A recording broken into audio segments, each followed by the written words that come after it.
Hello student, welcome to Guruji classes by Piyush Singh Sengar. My dear student, आज मैं फिर आपके सामने 11th स्टैंडर्ड की एक नई पोएम लेकर के आया हूँ। जैसा कि आप अपनी स्क्रीन पर देख सकते हैं, पोएम का नाम है फ्रॉम डाबर बीच। डाबर क्या है? डाबर एक नदी है और बीच में क्या होता है? समुद्र का किनारा। यानी कि इस कविता को मैथ्यू अर्नाल्ड ने डाबर नदी के किनारे पर बैठ करके लिखा है। अब ये नदी है कहाँ? ये नदी इंग्लैंड में केंट शहर में बहती है।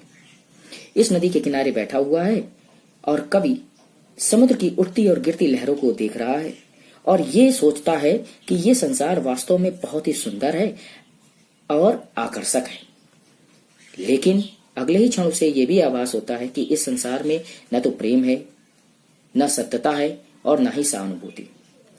यहाँ के जितने भी लोग हैं वो स्वार्थी हैं और भौतिक वस्तुओं की इच्छा रखते हैं। तो आइए चलते हैं इस पोएम की हिंदी डिस्क्रिप्शन पर। तो जैसा कि पहले लाइन में लिखा हुआ है, ah love let us be true to one another, अर्थात कवि कहता है आह लव, वो कैसा प्रेम था, लेट अस बी ट्रू, जो हमारे लिए ट्रू सत्य था। वो प्रेम कितना सत्य था, टू वन एनदर, जो प्रेम हम एक दूसरे के प्रति करते थे। ये एनदर शब्द किसके लिए आया? ये एनदर शब्द पोइट की प्रेमिका के लिए आया है। तो कवि कहता है उस प्रेम में कितनी सत्यता थी, जो प्रेम टू वन एनदर हम एक दूसरे से करते थे, फॉर द वर्ल्ड, इस संसार में, विच सीम्स, जिसे हमने महसूस किया, to lie before us like a land of dreams, वो प्रेम हमारे सामने लैंड ऑफ ड्रीम्स, सपनों के देश की तरीके से था। सो वेरियस, उसमें कितनी भिन्नता थी, सो ब्यूटीफुल, कितनी सुंदरता थी, सो न्यू, वो प्रेम कितना नया था, hath really neither Joy.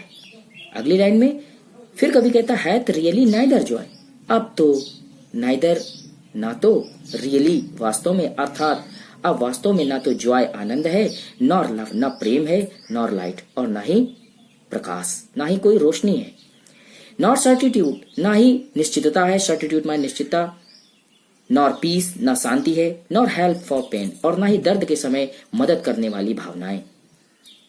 And we are here as on a darkling plain, और हम सभी यहाँ पर किस तरीके से हैं? डार्कलिंग प्लेन लिखा हुआ है, यानी कि अज्ञानता से भरपूर संसार में जी रहे हैं। Swept with confused alarms of struggle and flight.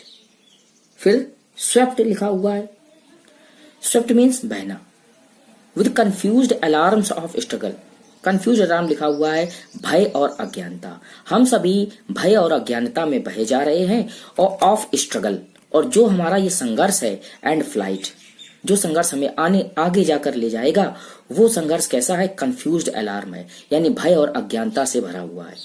फिर देखिए अंतिम लाइन में कवि क्या कहता है, where ignorant armies clash by night, अर्थात इग्नोरेंट आर्मीज मीन अज्ञानी व्यक्ति, ऐसे व्यक्ति जो अज्ञानी होते, इग्नोरेंट माने अज्ञानी, ऐसे व्यक्ति जो अज्ञानी होते हैं और उसी अज्ञानता में क्लैश बाय नाइट, रात दिन परिश्रम करते हैं, वो सारा परिश्रम उनका बेकार होता है, अर्थात अज्ञानी व्यक्ति कभी भी सफल नहीं हो पाते हैं।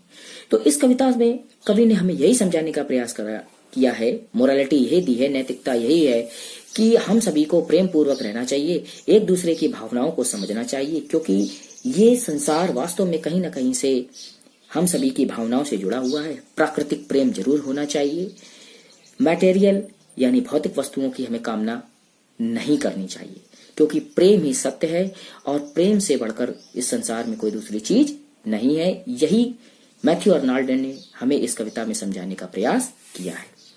तो ये इस पोएम का हिंदी डिस्क्रिप्शन हो गया। उम्मीद करता हूं ये पोएम आपको समझ में आई होगी, और आप सभी से मेरी एक यही रिक्वेस्ट है कि आप सभी वीडियो को पूरा देखें, वीडियो पूरा देखिए, उससे आपको समझने में आसानी होगी, और साथ ही साथ ये जो पोएम है इसका भावार्थ भी आपको समझ में आएगा।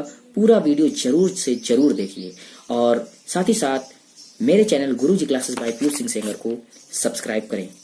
तो मिलते हैं नेक्स्ट वीडियो पर, तब तक के लिए आप सभी को मेरी ढेर सारी शुभकामनाएं।